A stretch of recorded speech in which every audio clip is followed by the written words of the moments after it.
NERDSoul. Lay ill kid at OneYoungsta, holding it down, bringing that street geek and nerd soul. Like, comment, subscribe, hit the bell. Let's go because we got some Star Wars talk. Okay, we're going to talk about that Star Wars. We got the Acolyte. All right, we had 3 episodes. Now we on episode number 4, and we are not by ourselves. We got someone here and someone most likely on the way. We got Jay Sherer. Say what's up. Hey, what's up? I'm always happy to talk Star Wars. We're in a weird time with Star Wars, but hey, we're here to talk about Star Wars. We could be doing a lot worse things, so I'm excited about this. I think we're in the most inconsistent time of Star Wars. Yes, but we also have Solar Grey, most likely going to be here in a second, so he'll come through. You'll hear his voice later on, but shouts out to him. So I'm gonna throw it off to you. We have episode 4. You know, we're getting into this episode called The Day, or called Day. I'm assuming next episode will be called Night, but this episode is called Day. I'm gonna throw it to you, Jay. How are you feeling about this episode, Day? Yeah, so for those who didn't watch the last show, the first 2 episodes I thought were fine. I thought they were even sometimes good. The fight scene I liked seeing Carrie-Anne Moss. That was cool. I do like the lead actress. I like a lot. I like the actor who plays Soul. So then episode 3 was, I don't know, it's kind of hit or miss for me because I think that it should have been multiple episodes over the course of time, but they just gave us 1 episode and that's all we got. And it was a little anticlimactic near the end. So you basically have like, okay, good to I wish they would have done that a little bit better. And then we get episode 4, which is very short. It's like 25 minutes or something. Yeah. And this is what I would say about episode 4. And this is going to be really harsh. And so I apologize if anyone liked episode 4. But to me, episode 4 was only worth watching for the last 30 seconds of the episode. The rest of it was like, I don't know, man. It felt like a giant waste of my time. Which is like, 20 minutes or whatever it was. Like, it wasn't long at all. But I just have multiple issues with the way that they chose to execute this episode. Just didn't make a lot of sense to me. So what did you think? You know what? Before I say exactly what I think, we do have Solar Grey. He just stepped in the building. Shouts out to Solar Grey. I'll let him introduce himself. Solar Grey, what's up? Or, well, he'll be here in a second. Maybe he doesn't hear us just yet. But this is a short episode. I will say that. My initial thoughts coming off of this episode was, I still don't know what to think. It's kind of like, it's similar to the Jedi in this episode. We're kind of like on a long walk to nowhere for a while. Mm-hmm. Exactly. It's like we're just walking. Nothing exciting is happening. We're not learning on the go. Yep. Nothing really. We don't get a lot from the Wookiee that we're kind of like, I don't know if I'd say we're chasing, but we're for as far as May is concerned, that we're hunting down. Mm-hmm. But it just is kind of like whatever. Then we do see the Jedi training for a second, and it's like, okay, I kind of see how sort of like the class is something that I would have liked to see, maybe earlier in the history of Star Wars productions as a whole. But we got to see kind of like their training, and what differentiates them in discipline between the Sith to a certain sort of, you know what I'm saying? So I thought that was okay, but that's the thing. It's just kind of okay until we get to the last, say, 2-3 minutes. And in that case, I feel like they tipped their hand and I figured out who the Sith is already. Because I'm pretty sure it's the guy, right? It's the guy that's with her. Yeah. Like, I would think so too. We're all on board. It's the guy, right? Like, I think so. It's him. It's the guy. So I think we have some great opportunities in here, 2 big opportunities, to really flesh out these characters and their relationships with one another, but we we're just kind of walking in, not sort of aimlessly story wise. And once again, I don't hate it, but I'm in no mood to try to watch it again or recommend it to anyone. It's just okay. It's just kind of, it's like on in the background. Right. And I mean, this should be high stakes. Someone is hunting down Jedi, and it's just like, all right. And even the Jedi, like I said in the last episode, they don't seem like there's a sense of urgency. Yeah. So yeah, this episode is just like whatever, it's there. And sometimes I wonder, you know what? I'll flip to this until Solar Grade comes in. He can give his thoughts. Okay, I want to ask you, because we've talked about it before with the story group.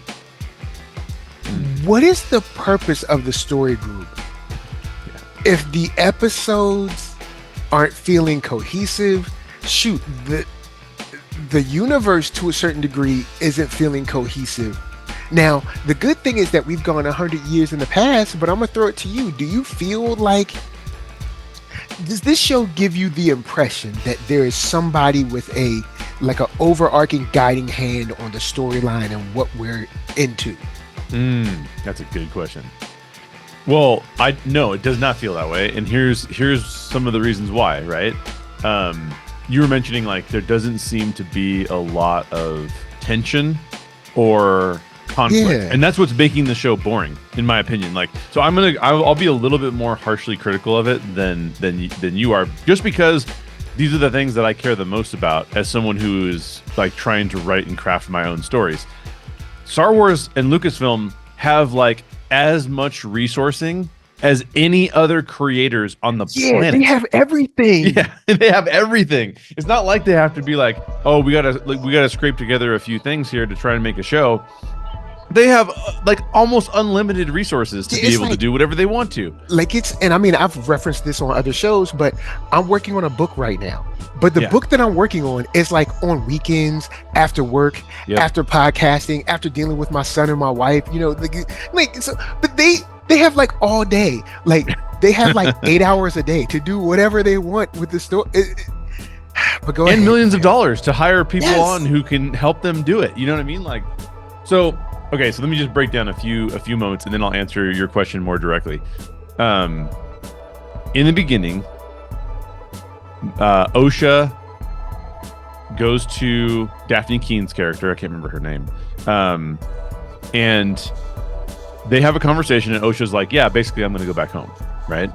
Now, this is not like Rey, where in The Force Awakens, Rey has this super compelling reason to go back home. Namely because she believes that if she's not home, her family might come back and she might see miss her parents again. Exactly. So she has a very compelling emotional reason to go back. Osha, on the other hand, it doesn't feel like she has a super compelling reason to go back. She's just kind of like, I think I'll go back.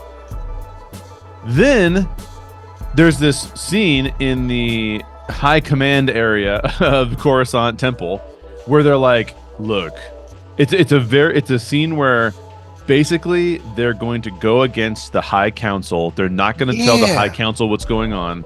And yet the way that they talk about this is as if they're asking each other who's going to take out the trash in the next hour, right? Like, there's no stakes here. I thought that was a big thing. I was like, this could be a big thing, like, because I referenced, I was like, are these some Jedi that are just like out doing their thing and nobody really knows? Exactly. And so now it becomes a thing. I'm like, oh, okay, this is really interesting, but you don't really push it. You're just like, okay, they're going against the High Council. They're keeping secrets from them. That's a big deal. It's just played like, whatever. You do show two Jedi kind of look at them side eye sort of, but it doesn't go anywhere. Yep. So then, so on top of that, then you have Soul say to, I can't remember the lady's name, the green makeup character. Yeah, I can't remember her name. It'll come to me. Yeah, okay. He says to her kind of like, I want to use Osha as bait, right? Which is also full of conflict. And she kind of looks at him and goes like, oh, okay, you can do that if you want to. Yeah, and it's then, like, we're supposed to be Jedi. What do you mean? I know. And then the very next scene, he just goes to Osha. Soul goes to Osha and is like, by the way, I want you to come with me. And Osha's like, I was just going to go back home. And he's like, no, you really should come with me. And she's like, oh, okay, I'll come with you. Like, there is so much potential conflict in all of the things that we just talked about. But when it's filmed and when it's executed, because the characters don't have any, like, I think Soul is a character who does have some motivation, but every other character doesn't feel like they have like this overwhelming sense of like, I am going to behave this way no matter what. I was watching. Yeah. Do you watch House of the Dragon? No, I've only seen like two or three episodes. Okay, I do. Okay, hey, I knew Solar would be a House of the Dragon fan. I've been here for 5 minutes. I know he was fixing audio and stuff, so he's here. He's here, guys. Yeah, which we're gonna get Solar's take in just a second. So Solar, I think you will see this. I think you will get what I'm trying to point out here with House of the Dragon. In House of the Dragon, every single character has a method of behaving. Whether it's like, hey, look, I try to uphold things, but sometimes I do shady things on the side. So I try to be loyal, but I'm not always. You have spies who are trying to accomplish what their own selfish desires are, but help somebody else out. You have all these characters with all these like very distinct motivations, to the point where there's this great interaction at the beginning of the last episode that aired last Sunday, where Damon, who's a character who's basically like the Joker, you can imagine him like he's just the embodiment of chaos, and he doesn't really care what happens to anyone else. He's like, I'm just going to do what I'm going to do, and if it messes up everybody else's life, like who cares? I want to do what I want. Yeah, exactly. And then he goes to another lady who at one point in time could have been the ruler of the realm, but since she's a lady, it was like, no, you don't get to be you don't get to do that. And they have this interaction where the two of them embody each of their characters. Like he tries to, it's the best line of the episode, because he's trying to go start a war, and she is like, no, I'm not going to start a war because our queen has not said that it's acceptable to start a war, so I'm not doing that. And he's like, I command you to come with me to start the war. And her response to him is, would that you were king. Basically, it's this awesome line of like this conflict that exists between these two characters and what their goals are and what their objectives are and what how they see this all playing out. And it embodies their characters. And like that is what I want from Star Wars. But this is the opposite of that. We're getting these like, they don't really have a motivation. They don't really have a reason to do what they're doing. So to go back and answer your question more directly, I don't understand what the story group is actually trying to accomplish. I know that the showrunners have said that they broke story with Dave Filoni. Dave Filoni, to my knowledge, is not necessarily a part of the story group, because the story group, in my understanding, is more of a lore story group. But yet, in this episode, was that? I said, okay, I see where you're going with. I think so. I again, they don't tell us all these things, but I've heard even Pablo Hidalgo, who is one of the leaders of the story group, to my understanding, he's even said before, like, well, we don't control these individual episodes and what they do. We just speak into like, oh, that would never happen.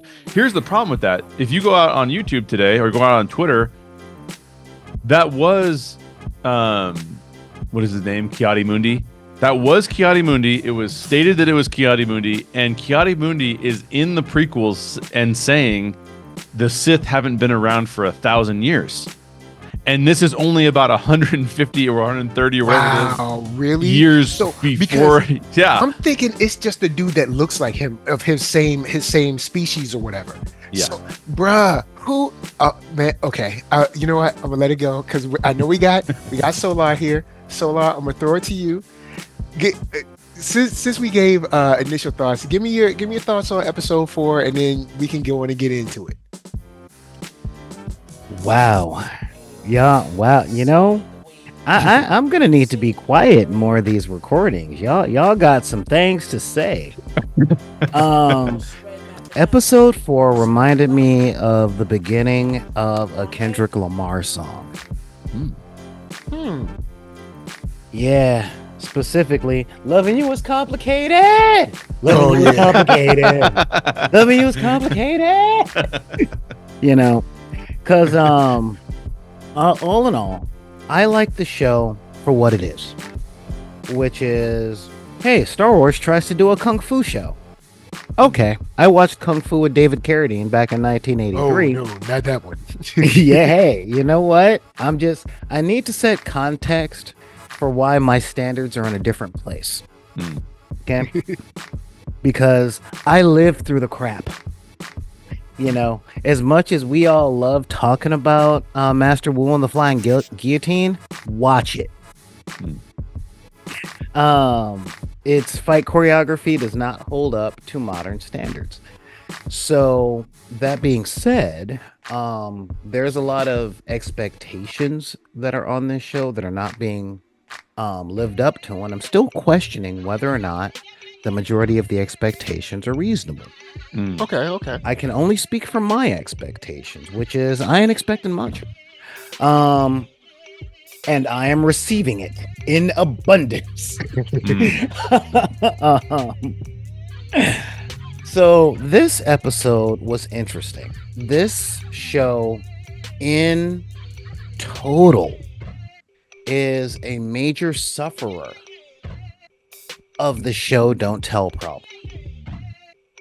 Okay. I would love to read The Acolyte, the series, as a book.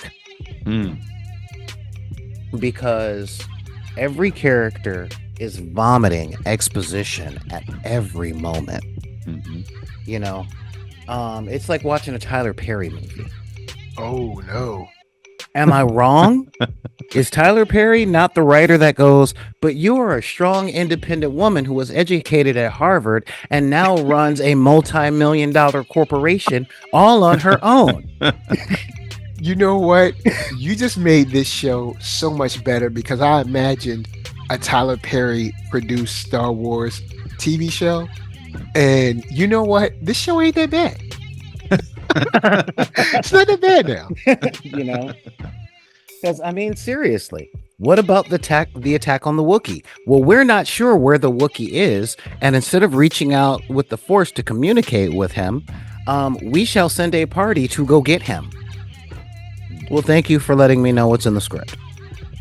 And if my namesake on this show has to beg Bald Lady one more time to allow him to continue the plot of the show, I might gouge my eyes out. Oh, I found her name, Vernestra. Venestra, that's right. Yeah, because every other scene, Master Venestra, please let me be the one to go get her. Master Venestra, please let me be the one to sweep the floor. Master Venestra, please let me be the one. And then her kind of put her foot back. You know what? Similar to your basic kind of cop show. You go to the chief. Chief is like, no, bruh, you can't do it. And then you go do it anyway. You know, get out of my brain meat. The whole block blows up, but you do solve the case. Yeah, you know? Get out of my brain meat, because I'm just, it's exactly that beat. It's you ruined 4 squad cars last time you went to go get this acolyte. Grumble, grumble, grumble, man. Smoke coming out of the side of my, I'm waiting for Saul to put bananas in somebody's tailpipe. I mean, like, real talk, this is just, you know what? That could inject some. They're going back and forth about whether he can go or he can't. She puts her foot down. It's like, no, you can't. You can see him kind of get a little angry, and then she's like, watch your emotions, go meditate. So then he kind of goes off. She thinks it's done. He's walking. He gets Yord. He's like, we're going. He's like, we can go. Yes, we can go.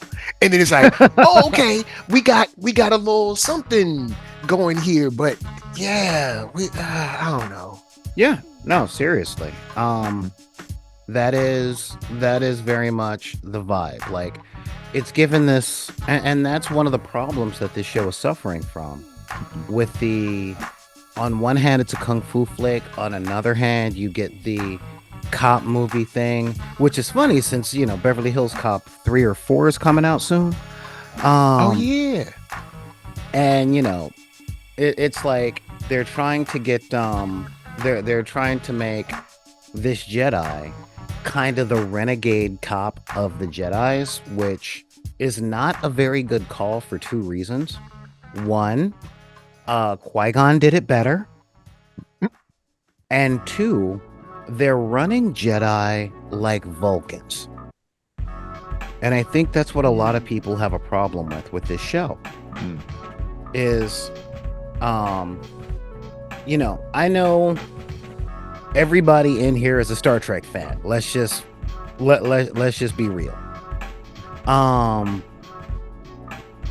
So when we look at the Vulcans, they have this thing about suppressing their emotions. But what a lot of folks don't understand about them, and yeah, I'm talking Star Trek on Star Wars. There's a reason. Don't leave a comment. All right, leave a comment. Is that Vulcans actually experience their emotions far more intensely than humans do. So when a Vulcan loses it, they lose all of it. You feel me? Yeah. And this is a prequel, and what I think a lot of Star Wars fans are cemented in with their belief in this Jedi cult. And I am literally talking about the fans. I ain't coming at you. I'm letting you know that you're seen. All right. Is that they have this idea that Jedi good all the time, infallible. If they're Jedis, they're good. They're supposed to win. We're supposed to root for Jedis. We're supposed to want to be Jedi. And what people keep forgetting is that the Jedi lost, y'all. Like the whole prequel trilogy of 2000 was when the Jedis got taken down and why they got taken down. So looking at the Jedi scenes in this, it is a stark reminder of these guys ruled a galaxy. How? They tried to sprinkle in a little bit of the Game of Thrones thing where it's like, if the Jedi, if the High Council finds out about this, it will be scandal. And now we have more political stuff happening and we only have 8 episodes, so we won't be able to follow those story arcs. Da, da, da, da, da, So they're kind of truncating the plot and really rushing through it. And what I'm seeing on this, and now I'm about to say something that'll really make people come at me with this episode, which is I'm seeing a lot of we threw you a bone type of studio interference. Okay. Where it's like you guys mentioned the story group, and I see that the story group wants to do something, but I'm seeing in almost every single scene of them writing something, I'm hearing an email go off in the writer's room with wrap it up. Wrap it up. We're filming this in 20 minutes. You feel me? Because maybe this is, but see, they announced this show, what, 3 years ago, something like that? Yeah, doesn't matter when they announced. So I'm like, why does this seem like either there wasn't enough care given to it, or maybe it was rushed when it was announced so long ago? We'll see. This is their job. Like Jay was saying, they have all day to do this stuff. Well, they have all day as far as we resources, understand. And they have millions of dollars as far as we understand. But remember, this is still run by people. Okay, you know what else had years and millions of dollars? What? The Inhumans. Oh man. It's not just about how much time and resources you got. Could have been okay, but they're also not dope in the comics. So I guess they were always dope in the comics. They were really dope.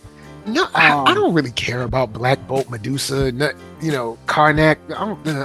Bro, they conquered the Kree Empire. I mean, I guess they're okay.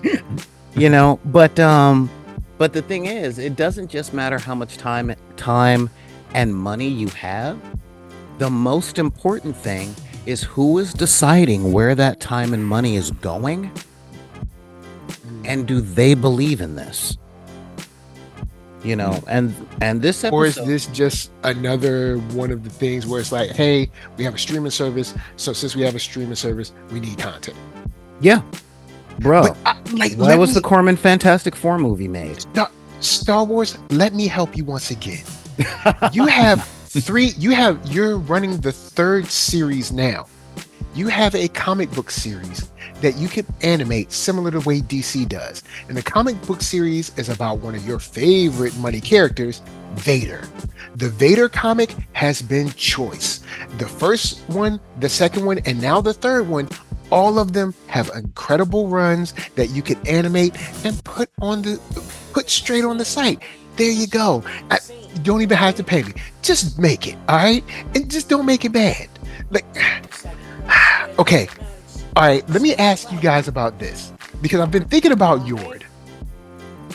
Oh man. Yord in this episode, Yord let's call him Uncle Yord because I'm pretty sure his first name is Thomas. There's a moment when Yord and Osha speak to one another, and it kind of hints to a previous relationship that it didn't seem like they had in the first 3 episodes, or maybe they just skated by it really quick. See, I will say I saw it. I'm not sure if it was a rivalry or an unrequited thing. Yeah, this is what I'm thinking would have made this relationship more interesting to me. All right. So, you know how they were telling Osha, hey, there's kids here, there's other kids or whatever. So she gets to the Jedi Order, and Yord and her are approximately the same age. And he finds a sister in her, she finds a brother in him. And the only time he puts down his kind of clipboard carrying managerial self is her. Because it's like, hey, this is my sister, this is my ride or die, this is my road dog. I'm glad you're back. Are you gonna join? Are you back with us? He's like super excited, like a happy puppy, but only around her. So when she comes back, then that's her reason for going along with him, because he's like, come on, it's your sister, you gotta come. You know what I'm saying? We can, I know we can figure out what's going on. We can get her back to the light side or whatever. You gotta come with me. I can't do it without you. You're back. The path has led you back, some Jedi stuff about the reason you're supposed to be here in this moment. And then she's like, all right, fine. We always train together or whatever. We can do this together too. And then you have maybe this push and pull between her birth sister and her found brother, and her old life and new life is kind of like the person that has the high school friends that they grew up with, and then the college friends that they gained when they left town. And it's kind of like the push and pull between them. Maybe something like that. I don't know, but I don't know. Yord seems like he's not necessary here. And maybe that could, I don't know, pump up the story or the excitement or something. You know what, brother? I don't know, man. I'm trying to figure him out. I bet you just came across what was on the original outline when it came to them. And they were like, we only have 8 episodes. Forget this. Seriously. At least that would give him something to do in this episode, instead of kind of like follow the Bloodhound, sort of. Oh, he did a lot in this episode. I mean, yeah, he followed the Bloodhound. That was something. And he tried taking her gun. Yeah.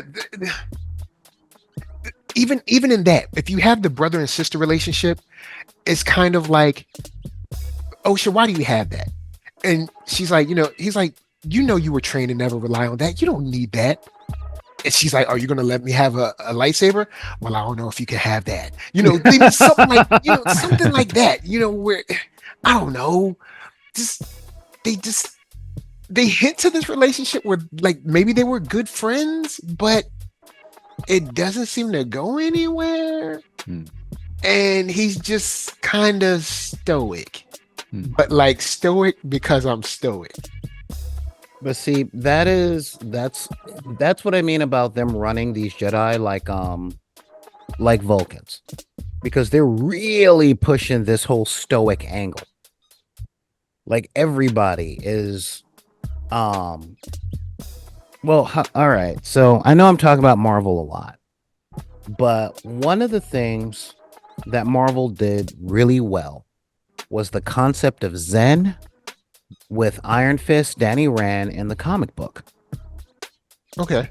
Okay, because Zen as a concept is not I feel nothing and look at me speak in a monotone manner. Zen is more like, hey, whatever. Is what it is, bro. You know, that's what it is, which leaves emotion, or more to the point, human interaction possible. You know, it really leaves it like, yeah, I accept what's happening. So am I happy about it? No. But in 2 or 3 years, I won't even be thinking about it. So let's get it done. You know, I mean, that's Zen. that is that whole thing. And the way that these directors are trying to portray what seems to be the Zen Jedi thing on screen is not that. You know, I mean, again, what I do like the fight scenes in this show outside of lightsabers. Okay. I don't really like the lightsaber work, but I do like the martial arts work. And I like the actress. Okay, I really do. I've liked her since Hunger Games, and I think she got a raw deal in Hunger Games. Not from the script, but from the fans. If you know, you know. Yeah. But she's doing really well with what she's got to work with, but they're not giving her a lot to work with in this. Primarily because I think the story group is getting pressure from upstairs to just hurry it up. You know, like when you got that abusive parent telling you to wash the dishes and you ain't scrubbing fast enough. Yeah, because even the line about the civilian robe or something could have been played interestingly with Soul or with Yord. And I mean, Soul has enough to do. Maybe with Yord, because they're similar age, they could have, like I said, they could have been sort of like found brother and sister during the Jedi, you know, during the Jedi training, and maybe she'd be like, "You haven't updated this," like something that makes them more interactive with one another. Like they have a relationship. Something, I don't know, man. Yeah, you know, Jecki, Yoda the Jecki with the girl with the like spines on her face or whatever. She kinda has a few human moments with Osha, you know, sort of. But they kind of just let them go. They don't really follow up on them. Maybe they'll follow up on them in the next episode. Yeah, they write it off like she's just a kid, and the Jedi training is to eliminate all of that stuff. Yeah. It's like, hey, you still have piece of a personality. Okay, so you can have a personality or you can have a lightsaber. You can't have both. Yeah, even she makes a comment about like accepting death as a true Jedi should, and you know, it's just I don't know, man. I'm wanting more of a connection, maybe between Jecki and Yord, or Yord and Osha, or Jecki and Osha, or something. Well, because Jecki I feel like those two don't really have much to do. But I mean, we're just walking through the woods, and they're not making it exciting enough. Yeah, so Jecki and Osha are having a pretty decent relationship, in my opinion. I think they're really, I think they're working it pretty well. What I'm not seeing is a decent relationship between Yord and anybody. Thank you. You know, because maybe with him feeling like he should be in charge of this instead of Soul. Like, I don't know, give him something. I don't know if we want to turn him heel. True, but I mean, you know, we just need him to do something or just get out of here. Yeah, I mean, literally, he feels like a checklist character. You know, that's the whole thing. And this show checks a lot of boxes, but we need the young, square jaw, handsome guy. Oh, and they gave him the shot with the shirt off, so they knew. They were like, all right, we need something for the ladies. Show them the ass. A good amount of our Star Wars fans like shirtless men with lots of lumps. Let's give it to them. You know. All right. Man. Shirtless man with lots of lumps with Killmonger haircut. Check. Yeah, seriously. That's a lot of the stuff that I'm seeing. And with the story, there's something there. There was some meat there.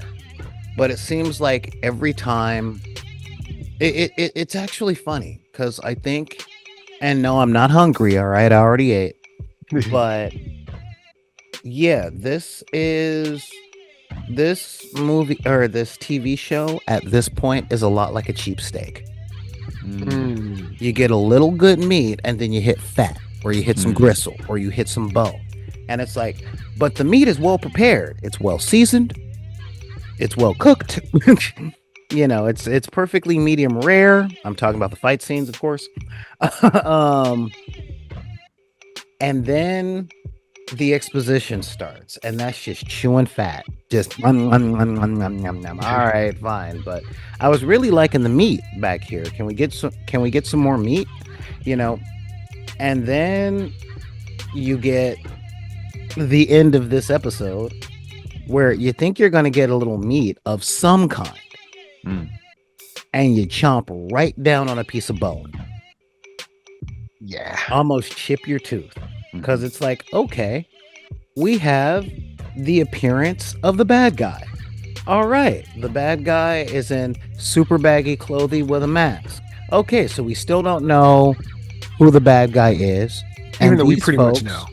You know, and these folks haven't seen a Sith in their lifetime. Cool. All right. We can do this. We can totally do this. Let's do this. All right, we're getting this thing. And then we get poorly choreographed lightsabers pulled out. And then it turns out the bad guy is Sauron. And I'm like, okay. All right, he waves his hand and everybody goes flying. All right, I'll throw it at Jay. The reveal. Jay, how are you feeling about the reveal of the, or I guess the entrance or the introduction of the bad guy? Before I say that, Solar has given me a lot to think about, and I do want to say something that I think Solar might be hitting on that you and I, Michael, have talked about in other shows, particularly related to Marvel, but it's also true of Star Wars. It's very difficult to know what's happening in post-production on this show. So like there's 3 stages of filmmaking, right? There's the pre-production, that's where all the writing gets done. That's where you break the story, that's where you hire all the actors, you bring everybody in, you hire the director, you figure it out. Then there's production, where the show is actually getting made and they're shooting it. And then there's post-production, where they're piecing together what they got from production, and they're saying this is what we're going to release based off of what we got. And obviously, like, I was just talking to a buddy of mine because we just finished editing our short film, and he said because the original short film we got back from editing was just exactly as the script was, and because of the way that we had to shoot a few things, we changed the order. It made more sense to change the order of a couple things, which we did in post-production. In other words, and he said to me, yeah, basically post-production is rewriting the story again. And so I wonder, based on what Solar is saying, which I totally agree with, it's difficult. It's always difficult, particularly in television, in my opinion, to know what the vision was comparative to what the execution was, comparative to what the studio did with the final product and said, this is what we're actually going to put out. And I say that because historically, I believe that Disney, for Disney Plus shows, they're not following any traditional formats in regards to their television shows. They aren't doing the 20-minute sitcom. They're not doing the 20-minute animation show. They're not doing the 45-minute drama. They're doing something else. And it feels to me like when they piece these shows together, they might have 10 extra scenes that would make this a 45-minute show, where we get all of this tension between Ki-Adi-Mundi and like we actually learned that Ki-Adi-Mundi was like, what's actually going on here, guys? And they're like, oh, don't worry about it, Ki-Adi-Mundi. Like we're like just go off in your other little zone over there and don't listen to what we're saying. I mean, there's a bunch of stuff. Don't worry about it. It's all good. Yeah, exactly. So there's a bunch of stuff. I think Solar is bringing that's a really wise thing to say. Is like we don't really know where the breakdown in this show is coming. And then one other thing before I answer your question directly, the other thing that Solar made me think about that I think is really fascinating is that a lot of shows, like let's just say take House of the Dragon again, right? And this is true of like most of Game of Thrones. The show is captivating because of the relationships, not usually the action. The action comes in every third show. There's some kind of big action thing. But in between those big action things, there's like a lot of interpersonal drama that's happening about like, what's this person going to actually do? How are they going to mess up the plans? What's this person going to actually do? How are they betraying everybody? Like there's lots of interpersonal drama. And that's how a lot of longer TV show dramas are filled out. They're filled out in the development of character, and what those characters want motivation-wise, and the action, which is the most expensive parts of these shows, generally speaking, is left to little bits and pieces here and there. But Star Wars isn't like that traditionally. Star Wars traditionally is we go from action set piece to action set piece to action set piece, and in the middle, we get a little bit of, in between those big action set pieces, we get a little bit of character development. And what that has traditionally done is it said, to Solar's point about like what kind of this is really an action sequence show.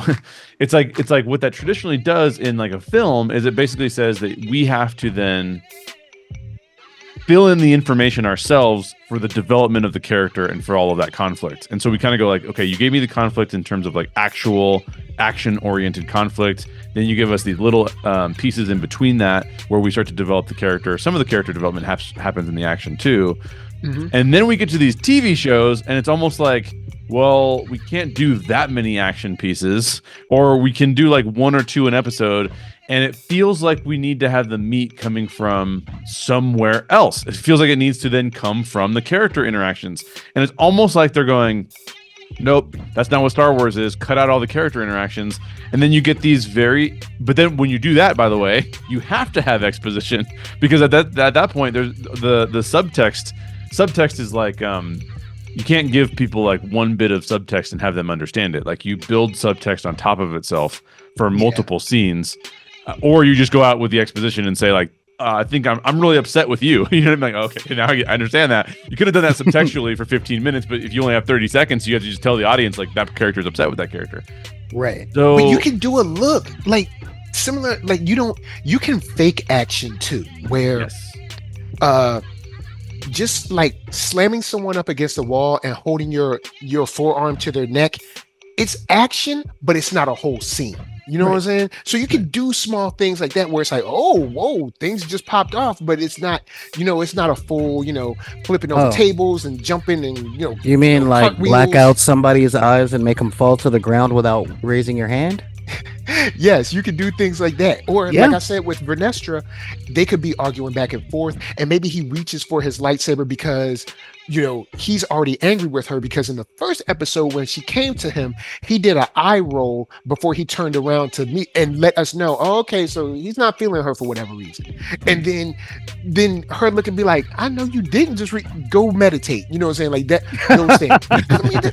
I'm sure anyone who's trained, since this is Jedi, anyone who's trained any sort of boxing, martial art, anything, there's been times when your coach, your Sifu, your sensei, whatever, has said something where you knew they were right, but you were still mad about it.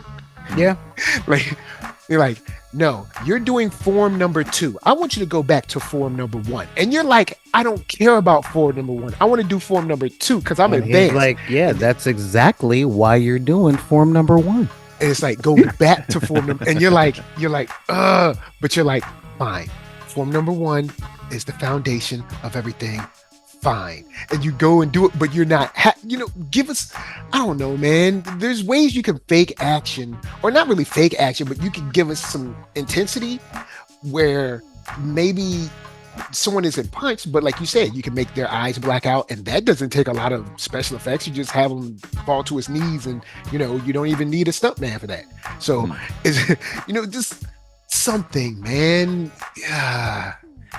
Yeah. But okay, so I'll throw it back to you, Jay, for the end scene.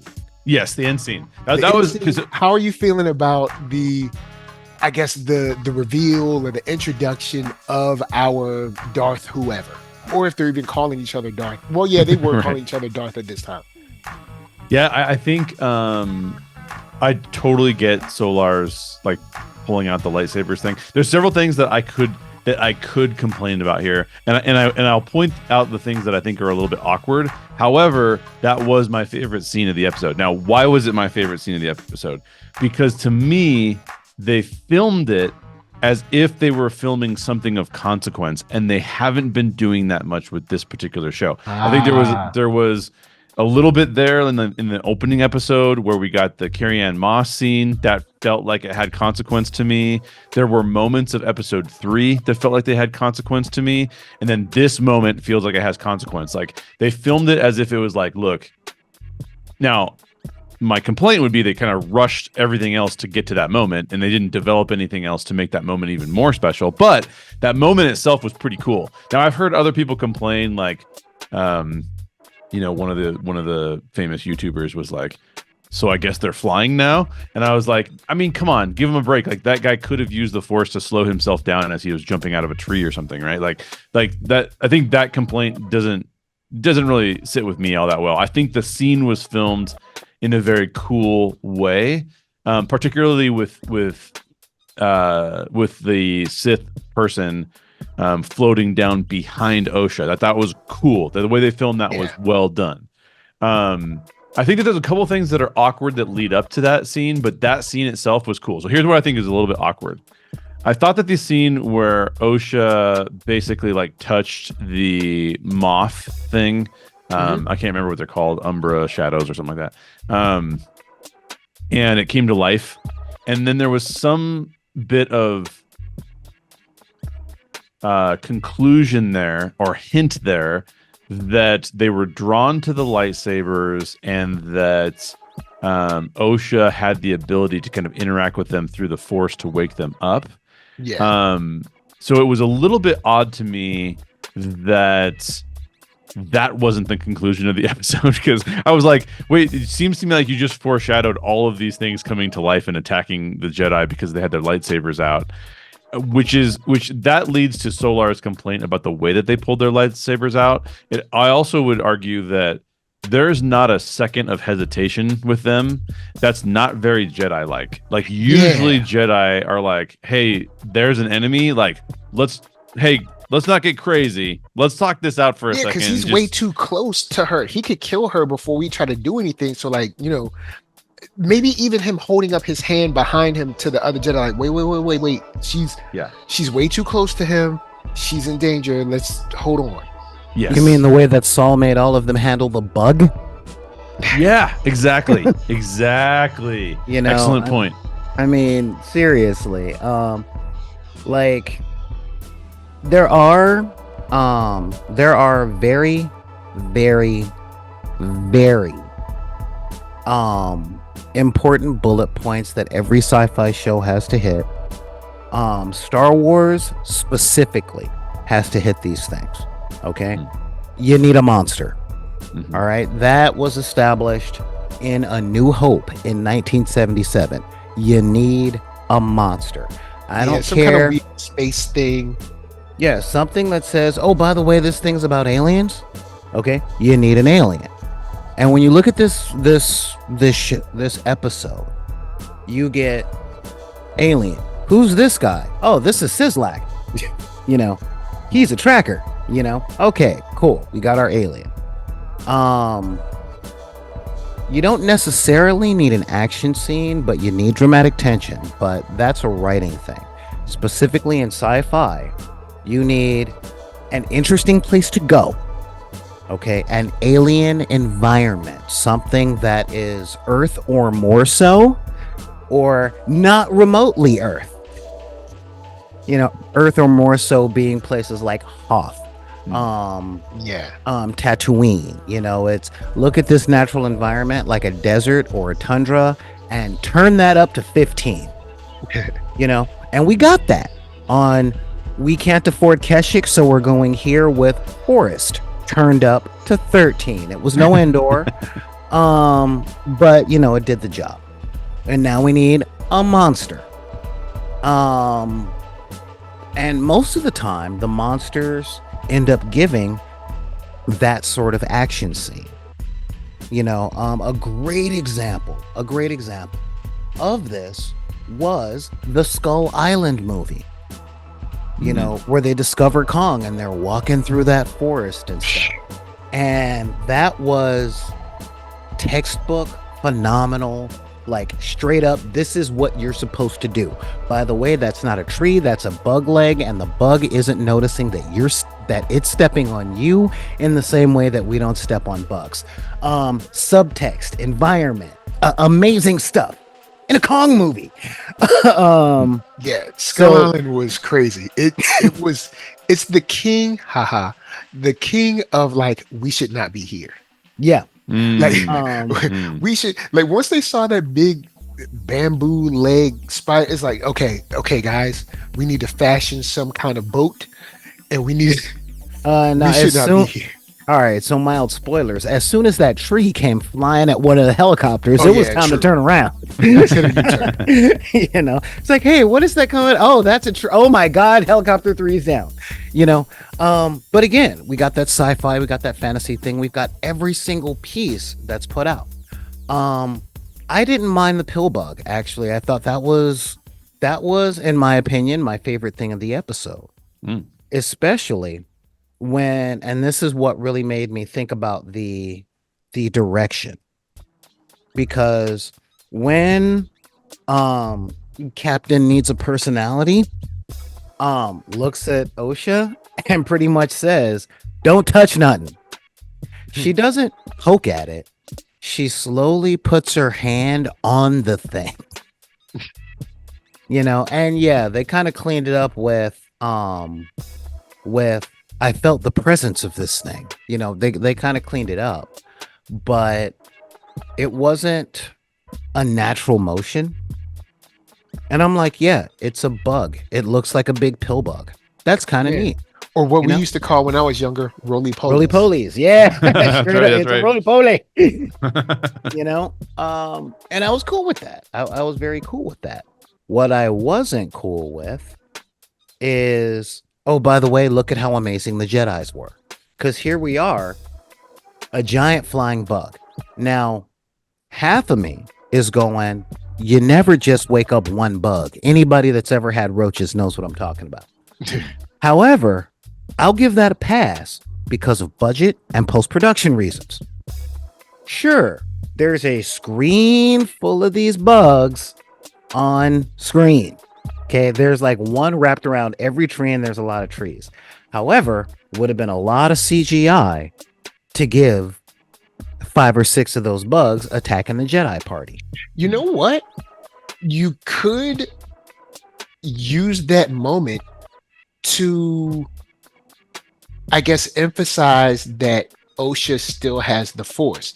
Just like she touched the bug and woke him up, say like 10 or 12 wake up and they start to like rush, and she reaches out to the Force and they kind of calm and relax, similar to Ezra in the Rebel series when he calmed what did he calm? Those things that he made attack the stormtroopers. I can't remember. It doesn't matter. Like some mean wolf thingies or whatever. See, you nailed it 100%.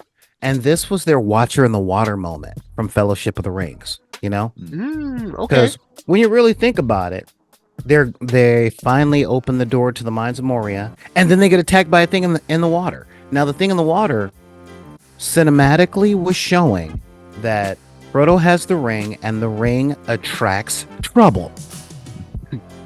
Okay? But if you didn't read the books, you didn't notice that. And real talk, for the people that watch the movies as kids and stuff, it was a cool scene. But they don't get why it's there. And truth, it wasn't really necessary. except to show that the ring attracts trouble and to crumble the gate so that they couldn't turn back and leave Moria the way they came in. You know, and this was that moment in the show where Giant Bug woke up, and then, hey, this giant bug woke up. Oh, it's got wings. It flies. It's about to attack the Jedi party. And they erred on the side of Jedis are still awesome. So, you know, since Jedis are so awesome, let's just cut the bug in half and call it a day. Instead of giving us 45 seconds. I'm even cool with them cutting the one bug, but maybe cutting the one bug wakes up 12 to 15 of them. And then May's like, hold on. I mean, not May. Osha's like, hold on. And then she like reaches out and she could actually calm them and then like make them just like kind of maybe float off or go back to the tree and go to sleep or something. Then it's like, oh, snap, hold up. So, and you know what? Like, you still got it? And I'm betting that that's what it was in the script. And then one of the people in the office, like, we ain't shooting that. That's a cool scene. Be great if we were willing to, if the guys upstairs were willing to spend that much money on CGI in this episode. You know, because all the bullet points were there. It was all right there with the setup. You saw the bugs on screen. We had Chekhov's monster swarm. You know, and then one of them woke up and we're like, oh man, all right, let's go. Oh yeah, oh okay, it's over. Like, it's okay, no problem. And to that point too, I mean, they could have done something cool where instead of like they could have had the Sith utilize those bugs. So like he gets them to draw their lightsabers, and then all of a sudden the bugs start waking up, which allows him to escape. Like they could have done a lot of cool stuff. They could have even had him. They could have even had him like being in control of the bugs. So they all draw their lightsabers, and he just puts up his hand, and all these bugs show up behind him. I mean, there's so many interesting things they could have done with what they built. And I think that Solar's point is a really good one. Like that stuff was probably in the script. If it wasn't in the script, then the question is like, what in the world are we doing here? Actually, the real question is if that wasn't in the script, why are we not working for them? Yeah, exactly. It's like there's no way these people get to work with, you know, like whether Harry Potter or Lord of the Rings or Game of Thrones or Star Trek or Star Wars. There's no way they're not sitting around like, oh, these ideas are cool. You might be right. The upstairs is probably like, yeah, that's real cool. That's going to cost another, you know, $200,000 to render to get, you know. I'm pretty sure they're like, let's put it in the comic books, which is why a lot of Star Wars comics are straight fire. I will admit, but they're probably like, yeah, it's cool, yeah, but it's not cost effective. And you know, this is one of the things that I'm always talking with people about translations, you know, because people are like, well, I want them to do something cool for the fans. And I'm like, they don't care about the fans. The writers love the fans. The directors love the fans. Their bosses don't care. Except for the ones that get online and like, yeah, we made this to make the fans mad. It's like, what? So you, huh? No, not even that. I mean, they might be doing that to get some. They might be doing that to get some press, but at the end of the day, they care about money. I'm talking about the producers, the companies that the producers work for, stuff like that. Yeah. All right. And it's like the writers and the directors and all the people that we see or see the credits for, they probably care about the fans.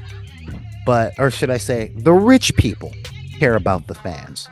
The wealthy people don't even watch it. Right. You know, they're like Jack is rich. On this thing, huh? It's like, I got to do this interview on this thing. What is it again? Interview on this thing?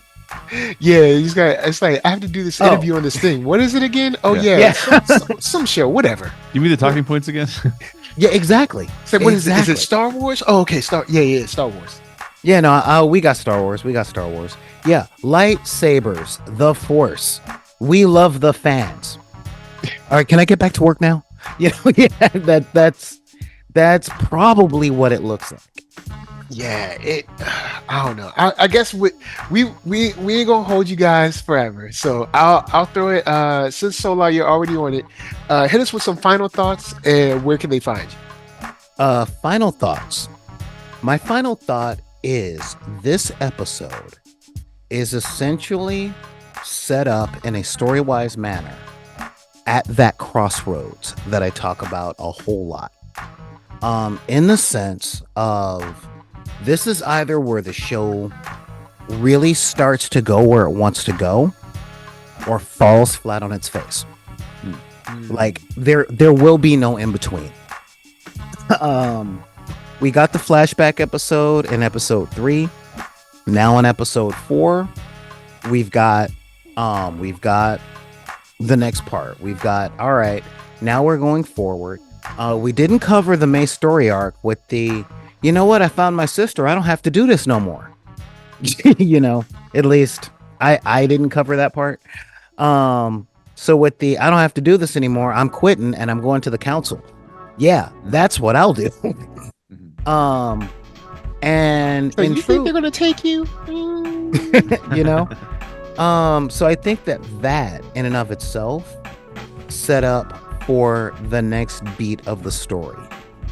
You know, now that our bad guy has decided not to be the bad guy and they've revealed the worst guy, we might start getting the show that everybody wanted. Okay. You know? Or kind of the show that we saw in the trailer. yeah, or they can go full reverse and get all the press in the world from people complaining about Star Wars Online and assure that people are going to watch the next one because it can't be that bad, can it? So either way, Disney wins. Yeah, I just Disney's been to a certain degree doing their outrage marketing thing where it's I get it and I sort of don't get it, but go ahead with your thoughts. I hate that it works. I really do. I wish it didn't work, but it does work. And the only way to make this stuff stop working is literally to pull a Generation X and not a millennial. Okay. In the sense that whoa, back up before y'all start making comments. Millennials make comments, start crusades, try to do all that other stuff. Generation X just pulls out. And they don't tell nobody that they pulled out. They just quietly walk away and call their lawyers. You feel me? Yeah. You know, so it's like the only way to make the outrage marketing not work is to make it not work. It's to fully disengage. You know, and not tell anybody that you disengage, not go on rants, not get stuff off your chest. Just, all right, I'm done. You know, and that's big. That's an important thing. And in truth, the very next episode, episode 5, will be that deciding episode. At least for me. You know, because I am a completist in the sense of I am old and my family is from the South. And that means you finish what you start. I don't care if you don't like it. You know, you finish your plate. If you're full, you go somewhere else and you be sick, but you're going to finish your plate. You ain't going to be rude, you know? So, so I'm going to finish my plate. Don't get me wrong, you know? But am I going back to this restaurant? The next three episodes are going to decide that. You know, because it could go the way of Ahsoka. It could go the way of Boba Fett. It could go its own way. If it were wise, it would go its own way. So that even if it's utter garbage, it's garbage on its own terms. You know, and that's respectable. You know, that is really respectable. But I'm not seeing, like, I'm seeing love that's being stifled. You feel me? Okay. So if it just leans into love in the way that the final season of a show tends to do, then it'll turn around and it'll probably get a second season. But if it keeps playing it safe and hitting these checklists and listening to the bean counters, this is not going to go well. Yeah, not at all. But y'all can talk with me about this stuff at the Solar Grey YouTube channel and twitch.tv/BID_P. I'm finally wrapping up these day labor gigs, so I should be back on the air. But the best way for you guys to find out about that is to subscribe to the channels, just like you've already subscribed to this one.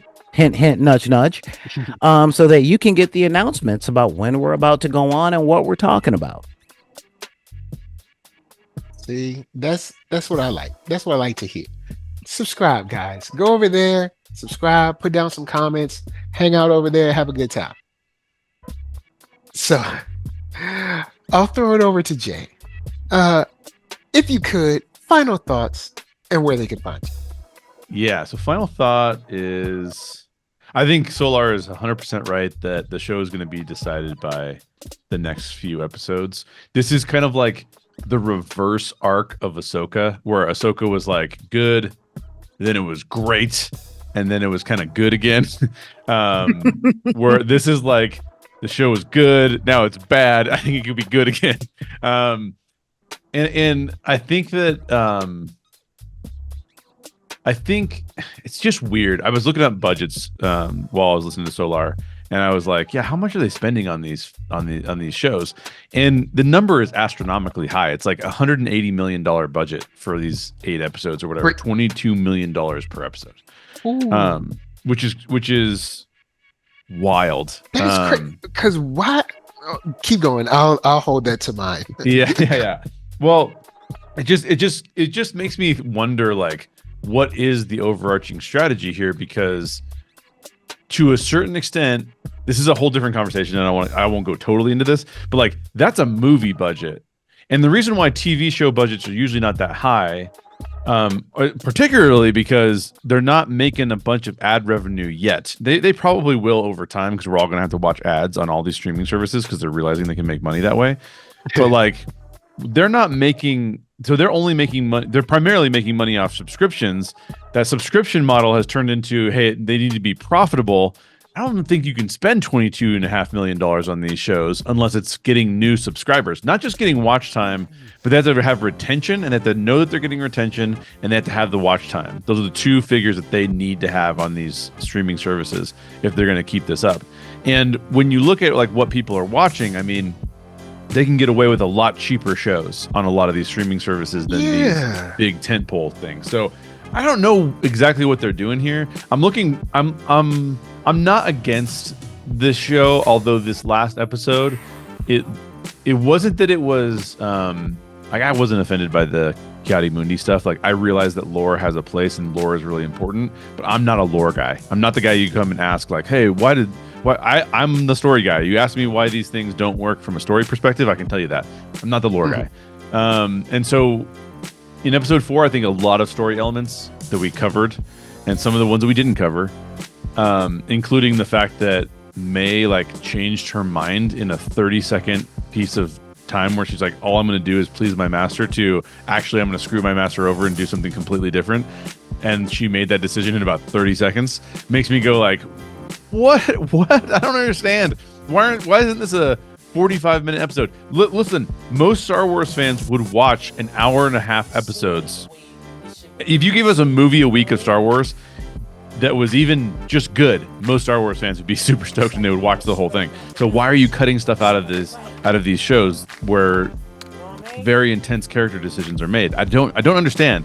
I don't understand what's going on behind the scenes. I don't understand what's happening here about how they deliver product, but it's leaving me very confused. So I'm hopeful that Solar broke it down really well. They've got a villain now. They've got a monster now. They have something to play off of. They can lean into some more action as we finish this series off. I mean, they paid a lot of money, so I'm assuming we're going to get to see some more CG and some more what are they calling it? Force Fu. I'm down for that. That's great. My favorite addition to the newest, to the new canon. Yeah, it's cool. It's really cool. The wire work is dope. Like I would like to see more wire work in Star Wars. That's awesome. I just don't know what we're getting, and I'm very confused. And so this was my least favorite episode. It confused me a lot. I think Solar is 100% right. The rest of this season depends upon episode 5, and I'm really hoping that they turn the corner and they deliver something great. Wow. Hi, guys. Well, just let them know where they can find you, I guess. Oh, yeah. Yeah, you can find me on How Stories Work with Jay Sherer. I've been doing a lot of explainer videos over there, explaining movies and stuff like that.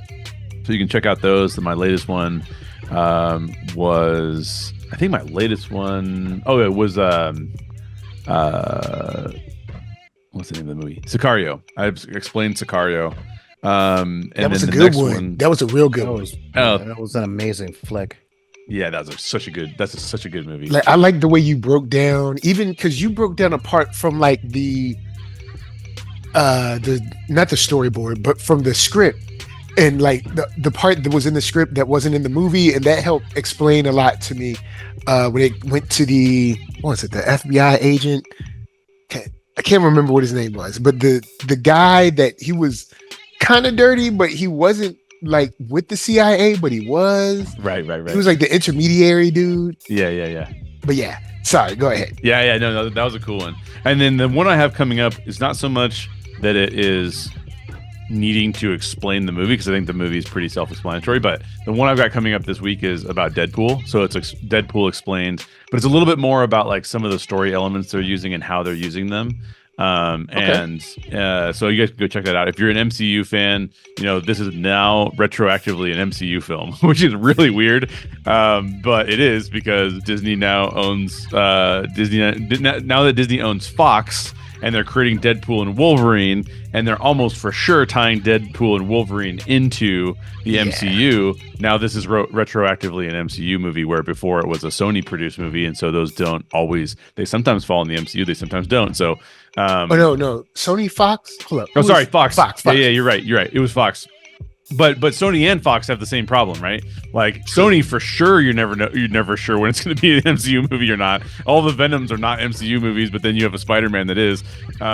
Comparative to Fox, which at least Disney owns now, so they can control it. But we have no idea if like the old X-Men movies are going to end up being like part of the MCU, or is that just a different universe, or are we just not going to pay attention to those at all? Probably some multiverse stuff that gets mentioned and like kind of like, it was there somewhere. Exactly. So I talk about that a little bit with Deadpool, and I also talk a little bit about like some of his motivation and what I think works and what doesn't work. But I like that movie, so that's a good one. And I have a short film coming out, so we're gonna do a bunch of screenings at different places. I will do some YouTube screenings as well, both on probably my channel and on other channels, where we'll do a screening of the film. We'll talk to the actors, but you got to be sure you're subscribed, and you got to be sure that you're paying attention, because it's going to go through the festival circuit. We do have to take those down after we screen it. So we'll screen it, and then we'll take it down after about 24 hours or something. So make sure you check all of that out. How Stories Work with Jay Sherer. All right. Final thoughts. I completely forgot about how much money they're spending on this. Okay. I'll say this once again about studios. I'm looking at these episodes. I don't see $22 million. I don't. And to quote my little brother once again, these movies, or I guess you could say TV shows too, these movies cost too much to be bad. I don't see $22 million on the screen. Now, maybe it's, just the average. Maybe there was only 5 on this because they're saving the bulk on the last of it. I don't know. But I don't see a lot of money on the screen, and I think y'all could do this with much less money. I think, studios, you know what studios need? Studios need parents that take them to the clearance rack, all right? Because y'all are spending $22 million, and I'm like, I don't think you need $22 million to make this episode. Like, you need to go to the clearance rack. Y'all always trying to get the name brand look. Y'all got to go to a thrift store, maybe a Goodwill, Ross, Marshalls, I was about to say, are you telling them to go to Ross? Like the Ross, Marshalls, Burlington, maybe a TJ Maxx, but y'all are trying to get like the hottest, It's not even showing up. I don't look at this show like, oh man, look at all the money in this. Now, I hate to say this, but on the other hand, when I look at Star Trek, I see the money on the screen.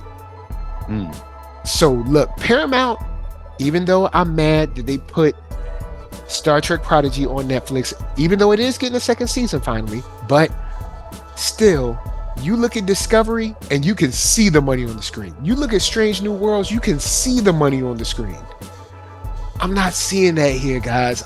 Look, you don't need $22 million to make this go. You just don't. So we're going to look, Star Wars, we're ready for it to be dope. Just make it dope. And we'll see what this bad guy does. Because we didn't even get a word out of his mouth. Nothing. Maybe some good old Sith taunting to all the Jedi would have been good to end this episode with. Just something. He needs to open it, or she, but I'm pretty sure it's a he because he has like a male stance, I guess. But I'm pretty sure it's the dude that's been dragging May around. I'm pretty sure it's him. So you're saying that, you know, he became a Sith primarily because his dance troupe in Jacksonville might have fallen down, huh? Oh boy. Anyway, I'll say this. Star Wars, I know you can be great. Be great. Okay? Be great. All right. I know it's easy for y'all to make a C minus. We need A's. All right. We need A's.